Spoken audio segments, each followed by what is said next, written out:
I think they're looking for a space where they can be comfortable, perhaps make some NIL money in the process, but be better set up long-term as opposed to it being 1 year jumping around. You want to kind of get your core players that have been here a couple of years and then go get the high-profile recruit and then supplement at the transfer portal. Inside the transfer portal, only on SportsGrid.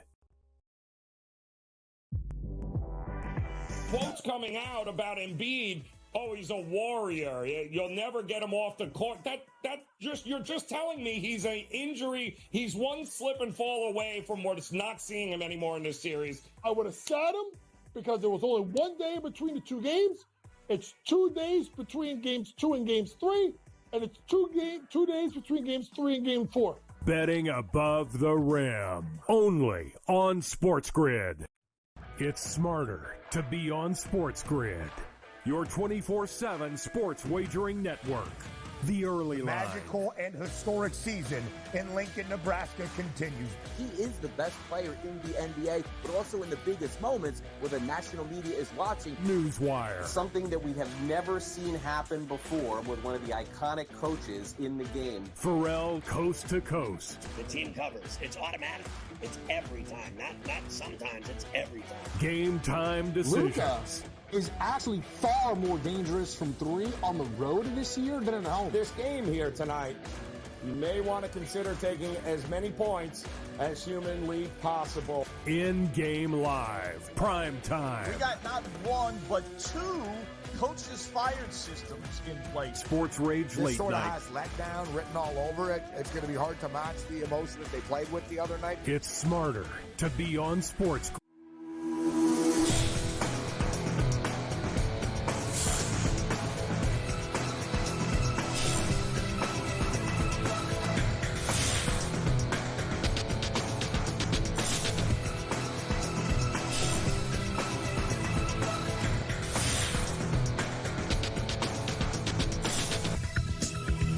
Good morning. Welcome to NewsWire here on SportsGrid. I'm Craig Mish. Great to be back with you here on this Thursday as we recap the National Basketball Association games and look forward to some matchups tonight. In addition, of course, we've got some great guests coming up on the show. Most importantly, Richard Rosa is back with us here on the program as we have the Kentucky Derby and the Run for the Roses a little bit away from us now here. I think it's about 60 hours away if we're counting down. And we're going to get a preview of the race from Churchill Downs. We'll go through all of the contributors and talk about different ways that you can engage here on SportsGrid and also watch the race on a second screen, so to speak. Now, I know it's a quick race. It's 2 minutes long, but let's be honest. This is the biggest event going on this weekend.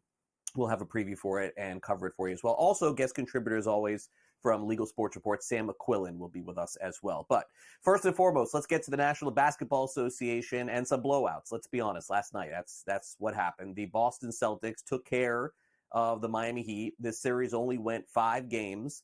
It looked early on like the Heat could potentially take this thing maybe a little bit deeper, but unfortunately for them, they fell short. 118-84 was the final last night. Jaylen Brown, Derek White combined for 50 points. So Boston not only covered this 14-point spread, but all the alt lines too. They just crushed the Heat, let's just be honest. And at this point, the Heat has to sort of figure out where they're going to go. Jimmy Butler did not play in this series. The Celtics do look like the top contender in the East right now, and so the ghosts of last season are now gone. They officially dismantle the Miami Heat. Boston moves on to round 2. Tyler Hero, who, of course, one of the main contributors for the Heat, without them playing with a lot of their players, said that he just basically takes his hats off to the Celtics and gives them all the credit. Credit to Boston. They took care of business.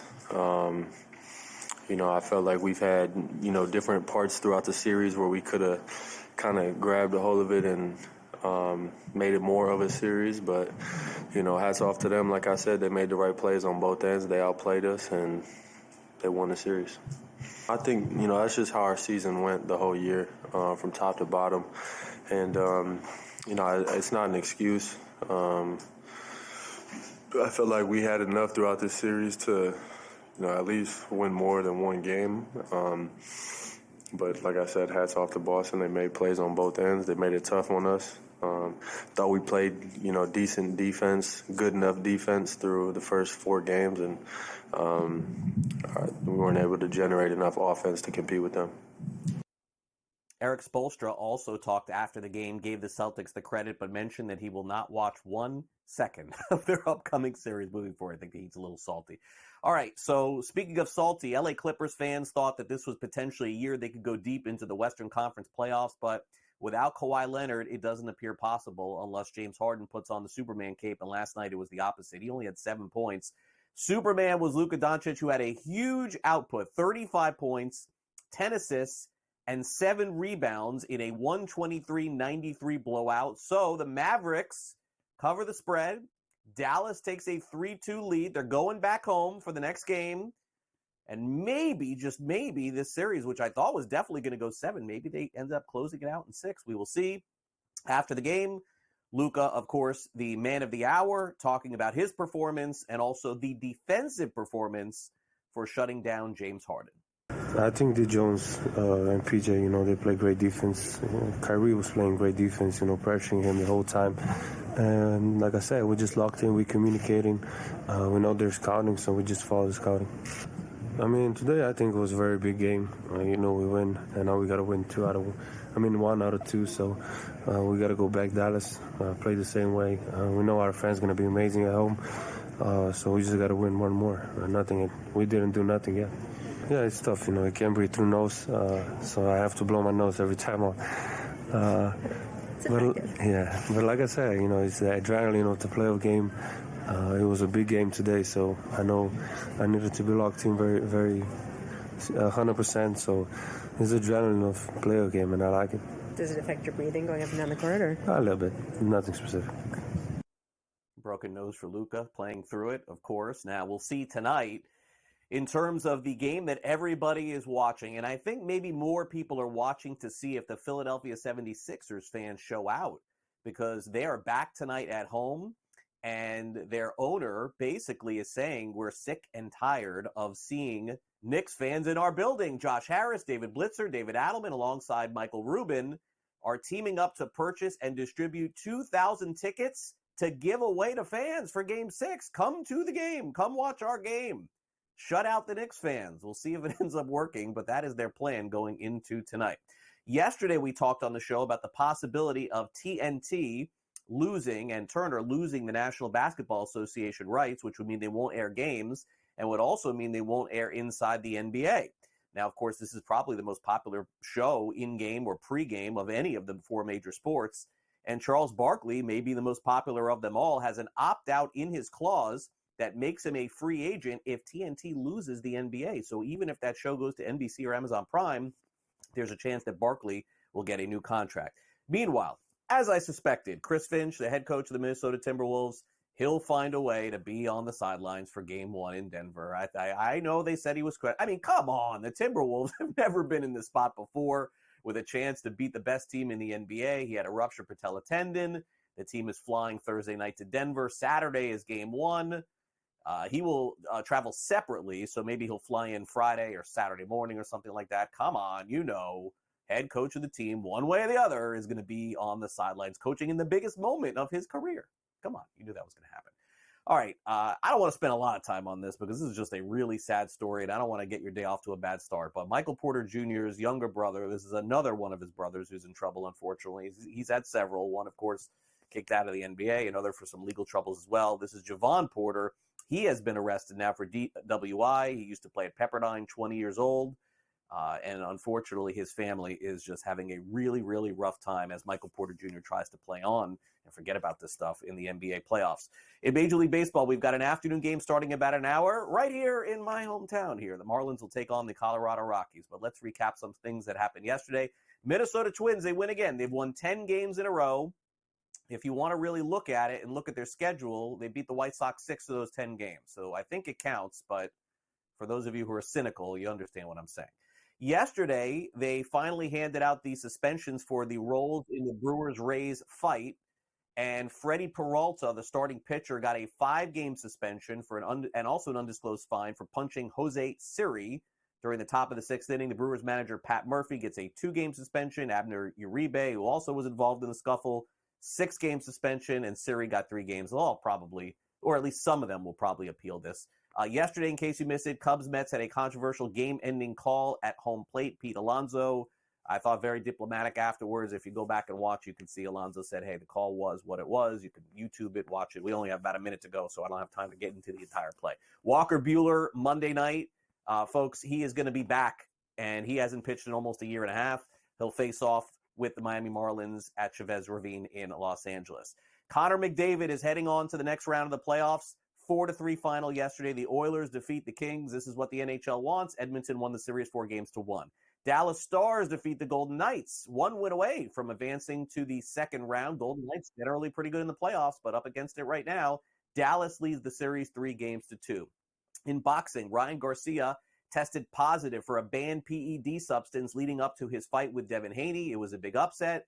Urine samples collected prior to the fight. Results were just recently revealed. He has 10 days to request that his B sample, which is what they call it, can be tested. His A sample also screened positive, but his presence unconfirmed until further lab analysis. 25 years old, Garcia beat Haney in a big upset recently. Trey Lance, also National Football League quarterback. Remember, he moved on to the Dallas Cowboys this offseason, and just like Zach Wilson, the Cowboys have announced that they have declined his 5th-year option, so potentially he'll be able to become a free agent. All right, coming up next here on the show, it's time for us to dive into the NBA, what happened last night, and what happens in the future. Steph Noh joins us exclusively here on SportsGrid. This is NewsWire, and we'll be right back.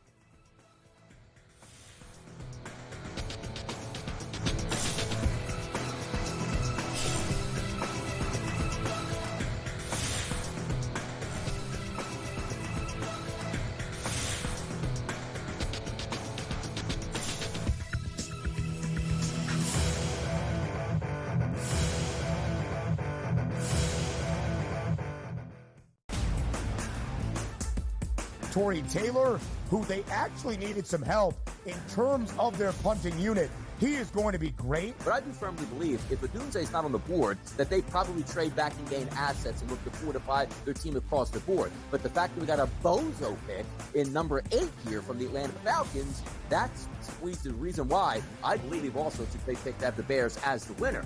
The early line, only on SportsGrid.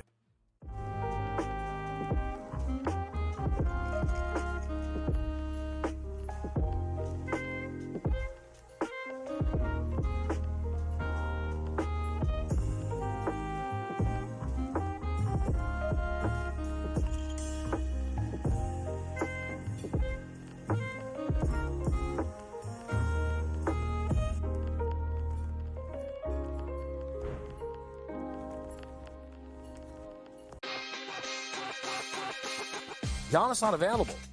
So, what is that, a 6-year window? He's been injured in, he's been injured in 4 of the last 5 playoffs, Coach? And he can't close games because he can't shoot. And he's not healthy. At some point, people need to look at Giannis and say, great player? Don't tell me all the time great. Game time decisions, only on SportsGrid. Game Time had 35 in the first half, Cam. And then, of course, he did not have another point the rest of the game. Lillard's, it's playoff game time. This guy will show up. He will hit shots. Indiana, you better respond here because I'll tell you, that's a bad loss. We were wrong, Carver. Like, hey, I admit, I was on the Pelicans. This game, I lost. Pharrell Coast to Coast, only on SportsGrid.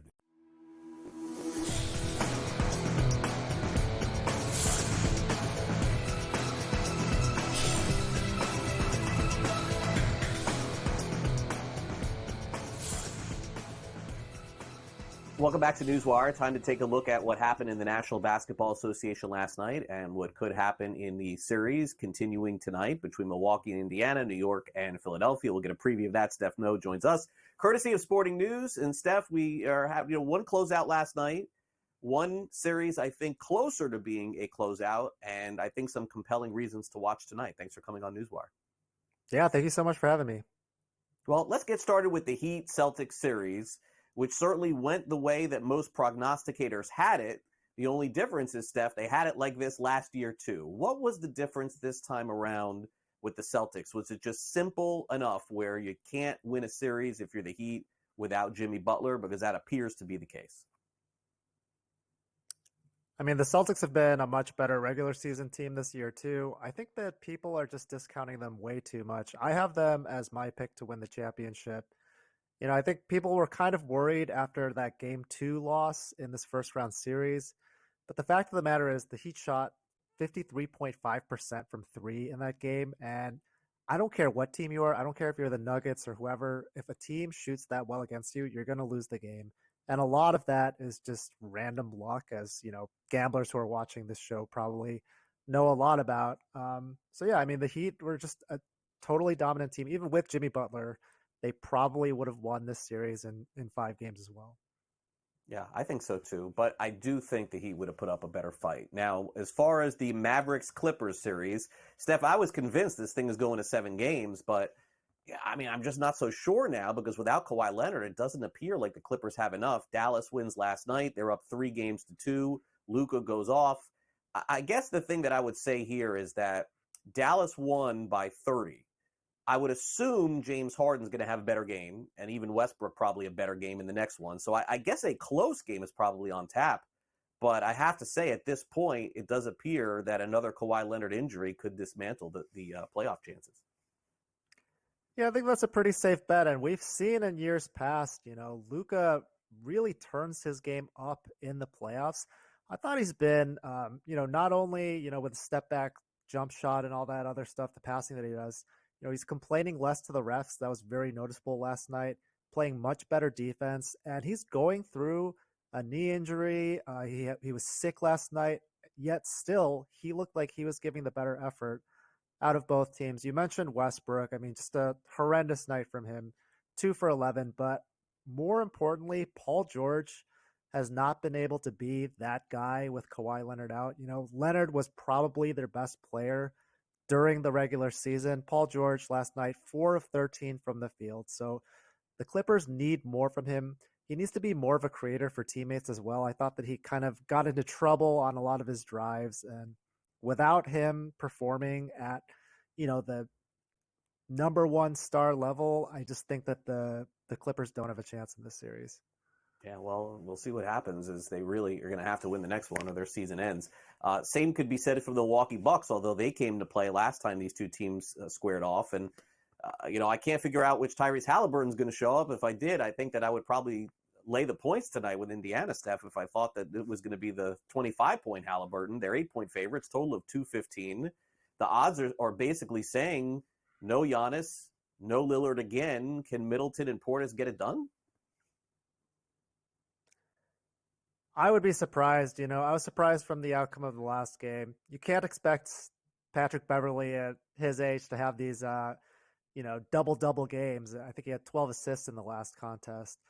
And he's done a really good job, actually, on Halliburton. Halliburton did have the game winner on him a couple games ago. But overall, Halliburton just hasn't been the same player since after the All-Star break. He's been dealing with a hamstring injury that has just made his pull-up shooting numbers go down the drain. And that was the key for, you know, this guy playing at an all NBA level the first couple months of the season. So, yeah, I mean, I think that his game kind of comes and goes. As you said, we don't really know what kind of performance we're going to get. You know, in the beginning of the year, he was putting up 20 games. And we haven't seen quite that level yet. But, I mean, I think the Pacers should still win this one pretty comfortably just because the Bucks are just so shorthanded. Middleton is banged up too. They just don't have enough talent to compete with these guys. Well, 8 points is the spread tonight. Pacers -8, total of 215. All right, now let's get to this epic series we've seen thus far between New York and Philadelphia. The game is in Philly tonight. The 76ers are 3, and I see some 3.5-point favorites, Steph, which tells me, well, a great shot here that we get a 7-game series between these two teams. It's like Brunson versus Maxey, and I would assume Embiid is going to have another big game before this series is done. What do you make of tonight's matchup? Embiid is a really interesting player to watch in this series. He's been going through this Bell's palsy syndrome, which has given him migraines. It's affecting his vision. You could see that in the last game that these guys played in Game 4. You know, Embiid did have a triple-double, but he also had 9 turnovers. And the Knicks were using a pretty interesting strategy of bringing very aggressive double teams. He wasn't able to see over them. Again, I don't know if that's because of this Bell's palsy thing or not. Also, he has said that his knee is not yet 100% recovered from this meniscus surgery that he had just a couple months ago. So I think that, you'd like to think that Embiid improves his play, but the fatigue, the minutes adding up in this overtime game previously, again, he's one of these guys just like Halliburton where you can't really expect that same level of. He was at an MVP level prior to this knee injury. You just can't expect him to maintain that level. So I'm kind of surprised actually that the Sixers are 3.5-point favorites. Especially you mentioned it earlier. These Knicks fans are just raiding the Sixers stadium, giving them a little bit of a home court advantage feel. So I would actually expect probably the Knicks to take this one. All right, should be a good game tonight. Real quick, Steph, Nuggets Timberwolves get started this weekend. Nuggets are a pretty big favorite to win the series. Any opinion as to how it happens, how many games it goes? Does Minnesota stand a chance to defeat the reigning champs? I think Minnesota stands a great chance. If you listen to Bruce Brown, who was on the team last year, he said that Minnesota gave them the most trouble. I mean, that was a 5-game series in the first round, but Minnesota is very uniquely positioned to guard Nikola Jokic. They have Rudy Gobert, who can roam off Aaron Gordon, and they have Karl Anthony Towns, who has the size to guard Jokic. They also have Naz Reid, who can be on Jokic, and Kyle Anderson even has done a very good job on Jokic during the regular season. So I think they might actually be the best competition for the Nuggets. All right, Steph, thanks for coming on the show. Yeah, thanks so much. We'll be right back.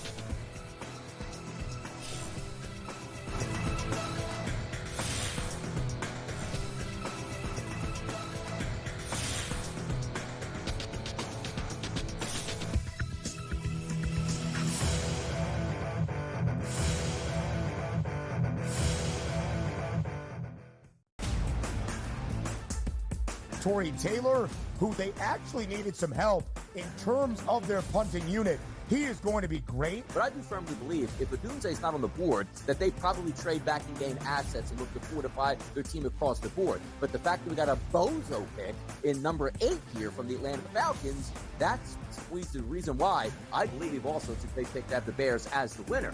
The early line, only on SportsGrid.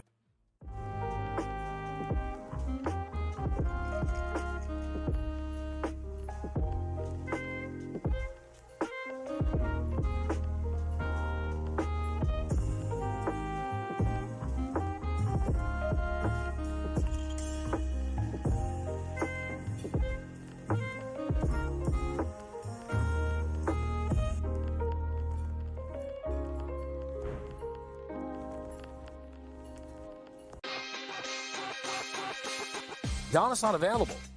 So, what is that, a 6-year window? He's been injured in, he's been injured in 4 of the last 5 playoffs, Coach? And he can't close games because he can't shoot. And he's not healthy. At some point, people need to look at Giannis and say, great player? Don't tell me all the time great. Game time decisions, only on SportsGrid. Game Time had 35 in the first half, Cam. And then, of course, he did not have another point the rest of the game. Lillard's, it's playoff game time. This guy will show up. He will hit shots. Indiana, you better respond here because I'll tell you, that's a bad, bad, bad loss. We were wrong, Carver. I admit, I was on the Pelicans. This game, I lost. Pharrell Coast to Coast, only on SportsGrid.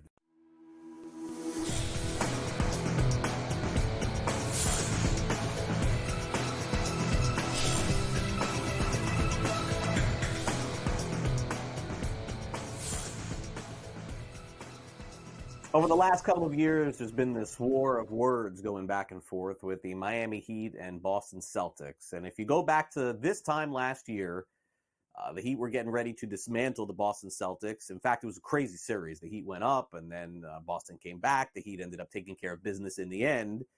And then this series this year was, predominantly expected to be a very competitive one. And then once Jimmy Butler got hurt, the Heat didn't stand a chance. So last night, Boston takes care of Miami. They win the series 4-1. And if you remember, after the Heat won the second game of the series, Jimmy Butler went on Instagram and may have had a little fun at the expense of Jason Tatum. And just basically the notion is that, the Heat's kind of played around a little bit with Boston, saying that they have not been as tough maybe as some other teams that they have played. Well, after the win last night, Jason Tatum and his victorious Boston Celtics, he had a chance to shed some light on what toughness really is and didn't mince words. No, I think the world we live in, it's got to be something wrong with every team. That's what they like to say. And, you can see how talented we are. I think it's lazy or easy to say that, teams can out-tough us, right? And I never understood that. Like, what's the definition of tough? Like, having the louder guys on your team, like that don't make you tough. Everybody has their own definition of what toughness is. It's playing the right way, showing up every day to do your job without complaining. And I think that's being tough. And right now, the Celtics are the tougher team. Let's just call it what it is. At this point, the Heat's headed home. As I mentioned earlier in the show, they're going to have some big decisions to make in the offseason. Jimmy Butler's contract being one of them. Terry Rozier missed some time too. Bam Adebayo, long-term signed with the Heat, but needs some help. So the Heat has to decide which direction to go in the offseason. As far as Boston is concerned, boy, they have a great shot to win the East, but still a long way to go in that journey at the moment. Okay, well, in the National Basketball Association, the most fun thing and probably the most discussed item in the NBA are the transactions, the players that are getting traded, that want to be traded, and that potentially select free agency. Now, every single year it feels like we go through this exercise with LeBron James, maybe not as much the last couple of years, but whether LeBron started in Cleveland and then went to Miami and then went to the Lakers, or actually Cleveland, Miami, Cleveland, LA, right? He's really bounced around over his Hall of Fame career. Is there a chance that he could bounce once more? Well, our very own Kevin Walsh weighed in, and if LeBron does bounce once more, here are some potential options where he could choose. LeBron took to Twitter to tell us he does not know his next move basketball-wise. Well, maybe I can help. 5 landing spots for LeBron if he leaves the Lakers, with 2 obvious ones being the Cleveland Cavaliers or the Miami Heat. It's not a fresh start. He's going to eventually have his jersey number retired by either one of those teams, and if you add LeBron, you're talking a potential title favorite. The same is true with the Knicks, which obviously the captivating idea is LeBron playing home games at Madison Square Garden, something we know LeBron is interested in. It gets a little crazier when you get to the 4th team, which is LeBron joining Steph to play with the Warriors. LeBron in a Warriors jersey doesn't feel right, but we know he is interested in playing alongside Steph Curry, which he will do this summer for Team USA. The last one, while it might seem the craziest, it could be perfect. The Charlotte Hornets, LeBron getting to play with Steph Curry in Steph's hometown and play for his podcast teammate and Hornets head coach candidate, J.J. Redick. It might be crazy, but it might just line up. Craig, back to you. I like Kevin's thinking there, throwing a long shot at Charlotte. Didn't expect to see that in that video, but thanks a lot, Kevin, for that. Okay, tonight in the National Hockey League, we've got 2 epic franchises facing off in Game 6 of their series. It is Boston and Toronto. 1 game on the slate. Joe Madden has her thoughts on who comes out on top. We'll see Game 6 tonight between the Boston Bruins and the Toronto Maple Leafs, with the Leafs a favorite here at home. This team has recorded both of their wins in this series on the road and have struggled versus Boston on their home ice. I think those struggles continue. Still question marks on if Austin Matthews will be in the game for Game 6. We know he missed Game 5. Now, Toronto was able to step up in that Game 5, win a lower scoring battle in OT 2-1. But the Bruins, I do think that win will wake them up that Toronto was able to get over them. So give me the Boston Bruins at -102 on that money line. And I'm also going to take this game over the 5.5. I do think the possibility of empty netters in that third period will come into play, pushing us over that total. You guys, it's going to be a hot night out there on the ice. Back to you, Craig. All right, thanks very much, Joe. Of course, all weekend long right here on SportsGrid, we'll update you on all of the Stanley Cup playoff action. Coming up next, Sam McQuillan from Legal Sports Report.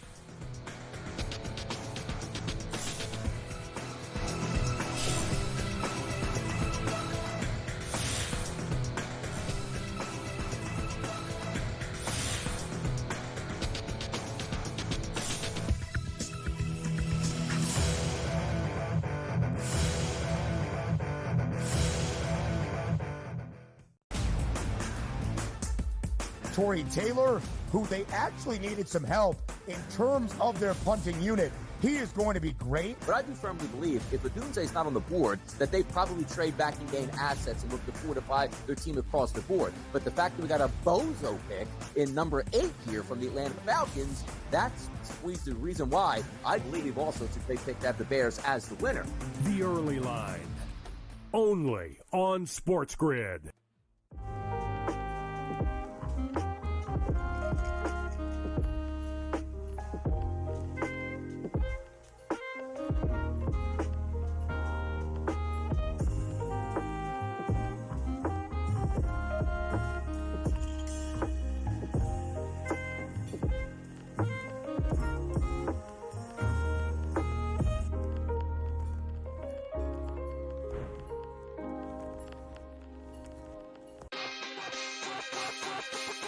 Giannis not available.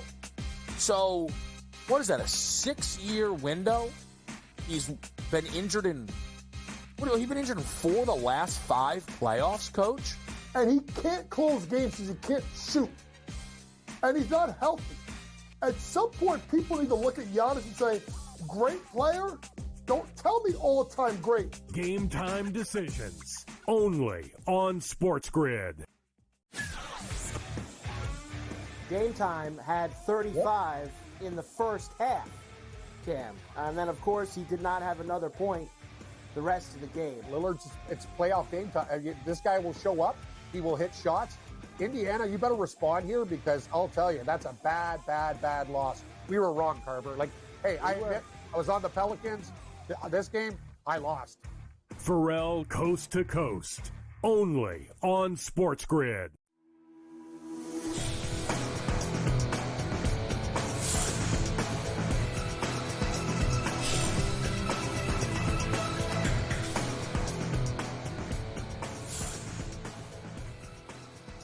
Welcome back to NewsWire. First week in the month is earnings season, so we'll get an update on Caesars Sportsbook. Also dive into the latest on DraftKings. Sam McQuillan joins us, courtesy of Legal Sports Report, as we have those topics and a whole lot more. Hey, Sam, great to have you back here on NewsWire. I know a lot of folks over at Legal Sports Report very busy this week listening to these earnings reports and ready to dive right in. Thanks for coming on. Yeah, Craig, absolutely. Let's get right into it. All right, so Caesars posts its Q1 sports hold 6.7%, Sam, lower than expected, which is surprising considering most of the earnings reports that we see from all of the different sports betting companies usually come in either flat or a little bit up. Why was Caesars down? Yeah, so this was a really, really bad quarter, not for Caesars specifically, just for sports books in general, because it was a really great last few months for bettors. You had the Chiefs winning the Super Bowl. They were the favorites to start the season. UConn winning March Madness. They were the favorites. Scottie Scheffler winning the Masters. And that came all in the back of NFL favorites covering in the majority of the playoff games as well. So sportsbooks kind of got shelled. Usually they're much better at managing, whether it's managing risk, winning bets. It's kind of just, they're trying to sell it as a one-off scenario where, you know what, we just got really unlucky this past quarter. And if you look at the NBA now under full swing as well, there haven't been any crazy upsets like we saw last year in the playoffs with the 8-seed Heat beating the Milwaukee Bucks, for example. It's kind of played out. All the favorites have been winning. So that's been a big theme of these calls, not just for Caesars, but for all of the sports books in Q1, talking about how that kind of hurt their results. Caesars actually had a pretty good quarter despite all of that. With that 6.7% hold you just saw on your screen, that was slightly up from last year in Q1 when it had 6.6%. So it was still short of where they projected because of all the negative sporting outcomes and everything, but they were kind of able to, soften the blow of all those, all those aspects and posted actually $5 million in profit for the division, which was better than last year when sports betting lost Caesars about $4 million.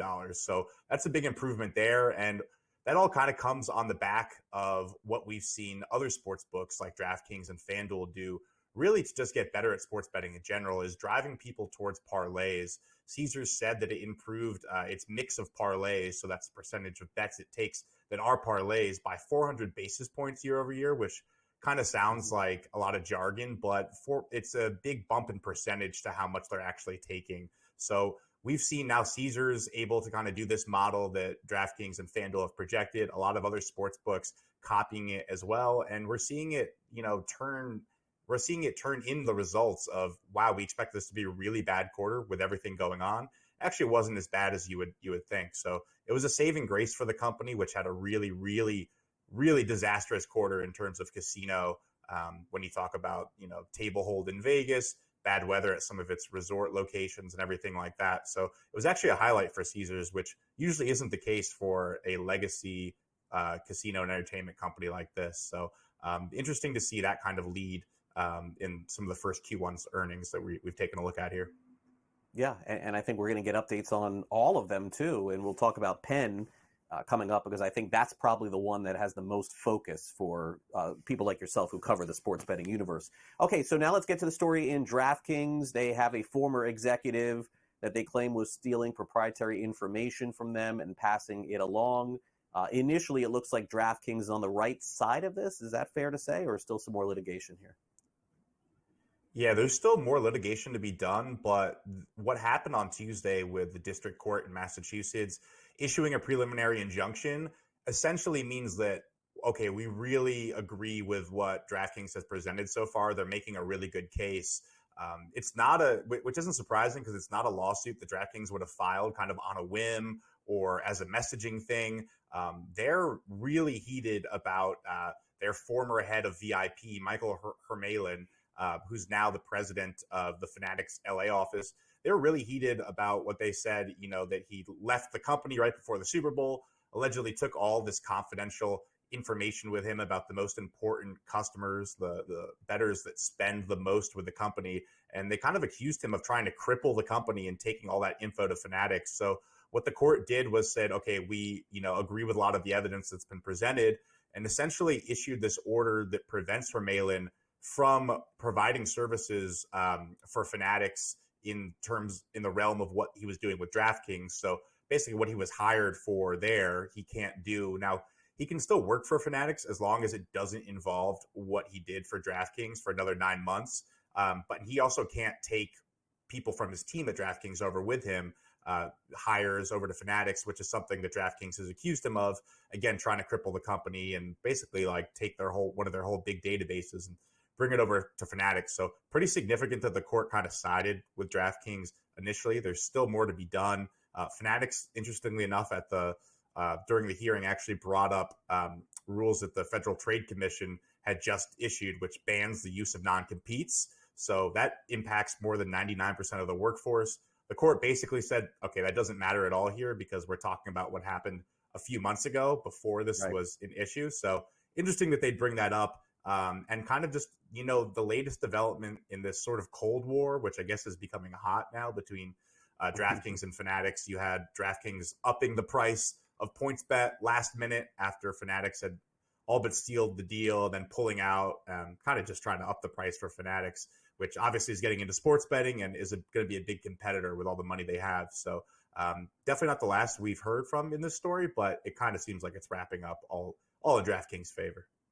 Yeah, and again, this is sort of the dynamic here of these new companies, starting up and, people going from company to company. We're going to see more of this, just hopefully not in terms of the negative side with people stealing information. And let's close it out here with the upcoming call for Penn. And this, of course, is linked to ESPN Bet.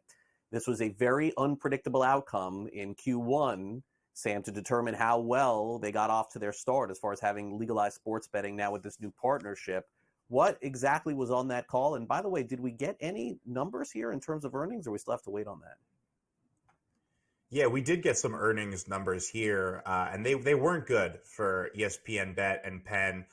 Revenue came in lower than expected, lower than they projected.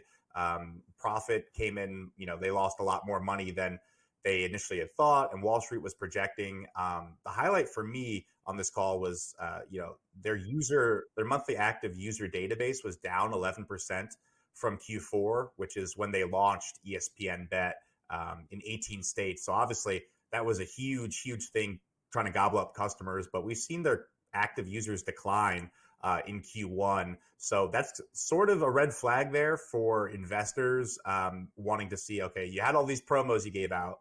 You're not giving as many promos out in Q1. Are you able to keep these people? And it seems like no was the scenario. Now, Penn has said that, okay, we still had the third most users, but it seems like the money that they're getting from those users really has not been in line with the amount of money that other companies have been getting. So that's another thing that people are holding against it. And then back to kind of the negative sporting outcomes that Caesars kind of weathered. Penn had just a 4.4% hold for ESPN Bet during the quarter, which is kind of alarming considering that other companies were able to weather it. Although, ESPN Bet obviously is in another stage than those other companies have been. But the call was all about them trying to sell forward their plans for football season, integrating with the ESPN Fantasy app and other things like that. They say is really going to perk up the product offering and allow them to squeeze more revenue out of their customers long term. So it's still the long term plan, but initial results from the first full quarter did not look so great this morning. Well, they, of course, are hoping for much bigger things because with the investment and the time and the advertising and this partnership with ESPN, I mean, I hate to say we sort of thought this could potentially happen, but let's just hope that better and probably a brighter future is in store for them. Hard to say, though, right now. Sam, thanks again for coming on NewsWire. I really appreciate it. We'll see you next week. Yeah, thanks a lot, Craig. Have a good one. All right, Kentucky Derby coming up on Saturday. We'll take a look at the field and the Run for the Roses. Also talk about several handicappers you can watch all over the weekend here on SportsGrid as Richard Rosa joins us once again to preview the race.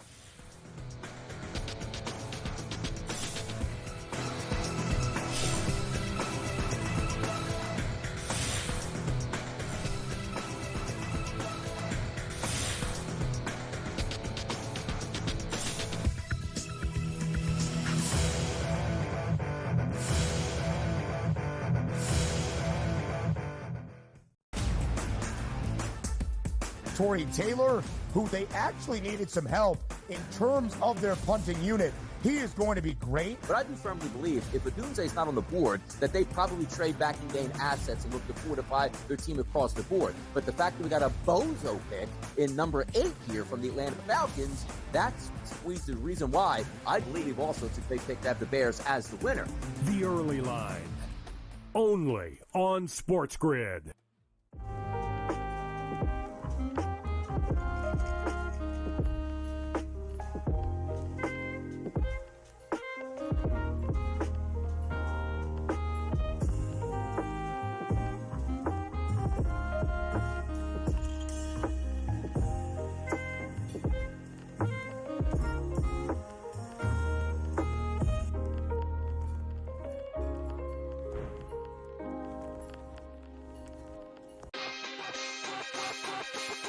Giannis not available. So, what is that, a 6-year window? He's been injured in, he's been injured in 4 of the last 5 playoffs, Coach? And he can't close games because he can't shoot. And he's not healthy. At some point, people need to look at Giannis and say, great player? Don't tell me all the time great. Game time decisions, only on SportsGrid. Game Time had 35 in the first half, Cam. And then, of course, he did not have another point the rest of the game. It's playoff game time. This guy will show up. He will hit shots. Indiana, you better respond here because I'll tell you, that's a bad loss. We were wrong, Carver. I was on the Pelicans. This game, I lost. Pharrell Coast to Coast, only on SportsGrid.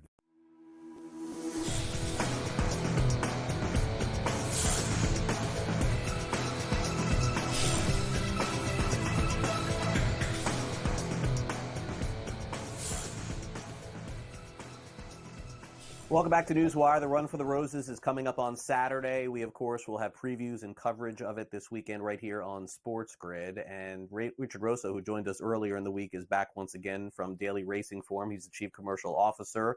They just recapped Derby-thon. We're going to take a look at what you can expect this weekend.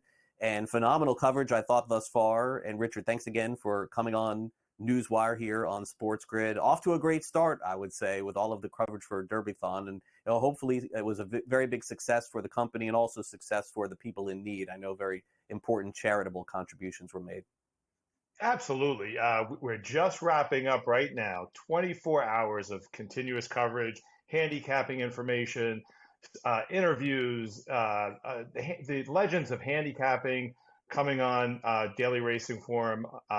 It's just been phenomenal. We're raising money for 3 wonderful charities: the Jockey Club Safety Net, the Permanently Disabled Jockeys Fund, and the Thoroughbred Aftercare Alliance. So we're hoping that they're getting lots of donations. I heard some early word that they are. And I always thank our great players for supporting these great charities. It's been a phenomenal 24-hour run. And in a way, I'm sad that it's over. It's just been chock full of information, and we're really looking forward to now the main event. It really heats up today with Derby, and we're looking forward to a great Oaks and a great Derby.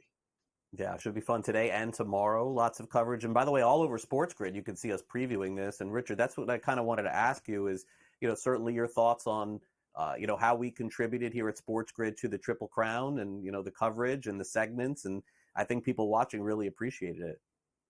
Great.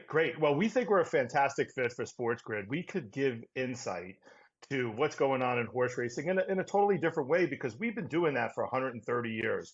We've been continuously publishing a newspaper. We have a great digital offering, digital website, past performances, videos, handicapping, you name it. And we just want to share that with the world. So the fact that we can be on here and talk about what we're so passionate about has been absolutely phenomenal. We could bring just some depth and insight about what's going on minute to minute, just like you do for all of the other sports that you cover. So, we're very proud to be associated, and we're glad to be here as guests. You've had some tremendous handicappers. Dan Illman, who's our marquee personality, has been on a few times, and he has the wealth of experience to talk about the Derby, not only current but historically, and he can bring a lot of specific knowledge to the table. And then David Aragona, who's one of our younger handicappers, but younger doesn't mean that he's any less experienced. He's solid with information. He's more of a data-driven handicapper, and he's part of our Timeform US product. So he looks at races in a different, more analytical way. So we've had handicappers that have 2 different styles, come on SportsGrid. And, we're looking forward to contributing for a long time to come, and we'll be back for the other classics. And after the Kentucky Derby, the Preakness, and the Belmont Stakes, we're looking forward to this association. Yeah, Preakness next month, of course, Belmont at the end of June usually, and I can't wait to dive in more. And I think, though, Richard, it's really important to note that you made a comment there on Derby Day. People are like, what is that? People never heard of it before. So, Richard, I think that requires a little bit of an explanation, because I think most people have heard of the Oaks. Sure. And certainly everyone's heard of the Kentucky Derby. But what has happened through the years, Richard, as you know, is that once upon a time this was a Saturday event, and then it became a Friday event. Now it's like a week-long event as well. Well, that's right.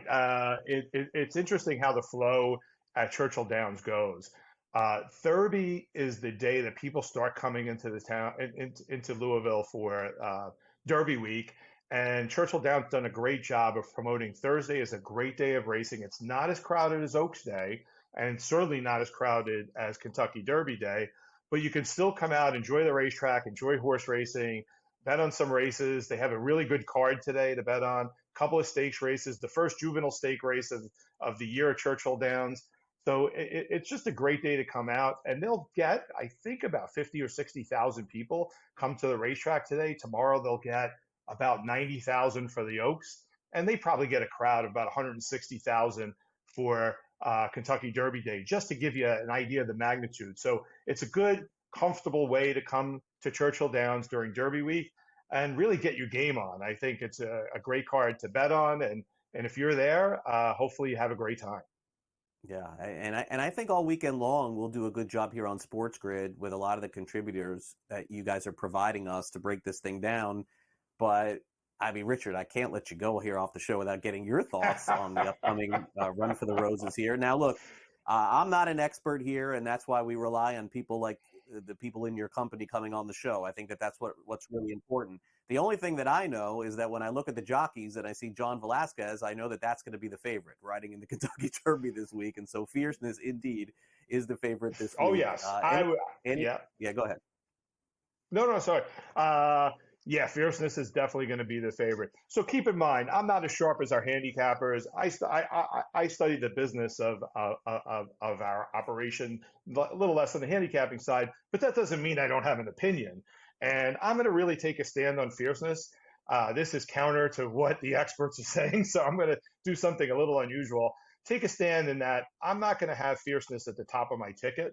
I think Fierceness is a front-running style horse that either finishes first or finishes out of the money. So I'm going to play it that way. But I'm in tune to some of the other horses that are out there. Like I kind of like Catching Freedom, 8-1 morning line. You have Flavian Pratt up board, who seems to ride the Derby real well. I was on a podcast, or I was listening to a podcast last night where four of our handicappers chose Catching Freedom one right after the other. It seems kind of interesting, very, very intriguing horse. Long shot out there, maybe the 15 Domestic Product. That's a Chad Brown and Irad Ortiz aboard, who's one of the nation's best jockeys, and on a 30-1 horse, he's going to be on my ticket. And we call it the wise guy horse. The horse that everybody's talking about seems to be Anna Marie right now. So that's the number 7. So yeah, we're going to have a good Derby. I'm going to place bets with my friends, go to a Derby party, have a good time. Looking forward to it. I am too. Richard, great stuff, great content. Thanks so much for being part of our coverage this week. Really appreciate it. And we'll catch up again before the Preakness Stakes. Thanks for coming on. Thanks for having me. Really appreciate it. All right, we'll wrap it up next. Don't go away.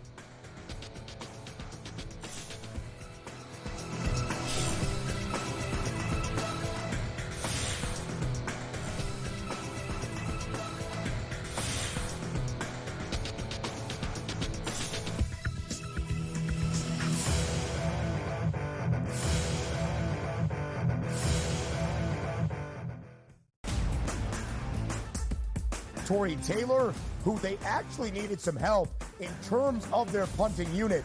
He is going to be great. But I do firmly believe if Adunze is not on the board, that they probably trade back and gain assets and look to fortify their team across the board. But the fact that we got a bozo pick in number 8 here from the Atlanta Falcons, that's the reason why I believe also they picked to have the Bears as the winner. The early line, only on SportsGrid.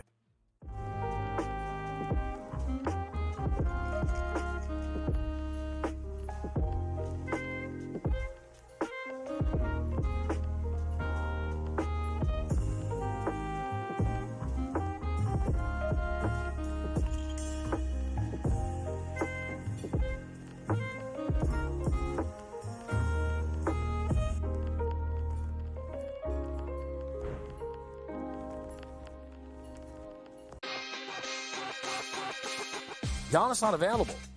So, what is that, a 6-year window? He's been injured in, he's been injured in 4 of the last 5 playoffs, Coach?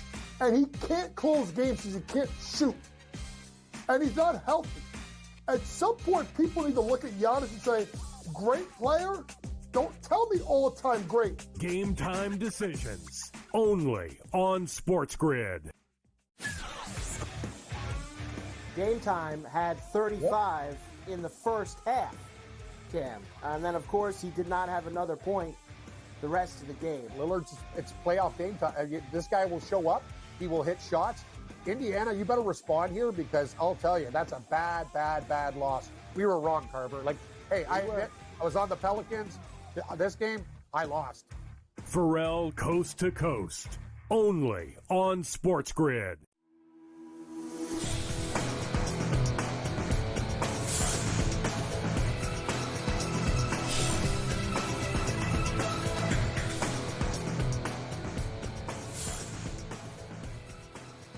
Welcome back to NewsWire here on SportsGrid. Going to be a fun weekend here on SportsGrid. We've got the Kentucky Derby coming up. Of course, we'll preview that here on the show tomorrow. We've got huge NBA basketball series. We'll see what happens tonight between Philadelphia and New York, but naturally that could be headed toward a Game 7. Dallas, LA Clippers, who knows?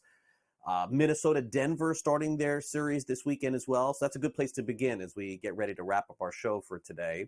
As I've said previously on the show, Chris Finch, who had a very serious injury because one of his players ended up running into him, and Mike Conley had surgery to repair his patella tendon.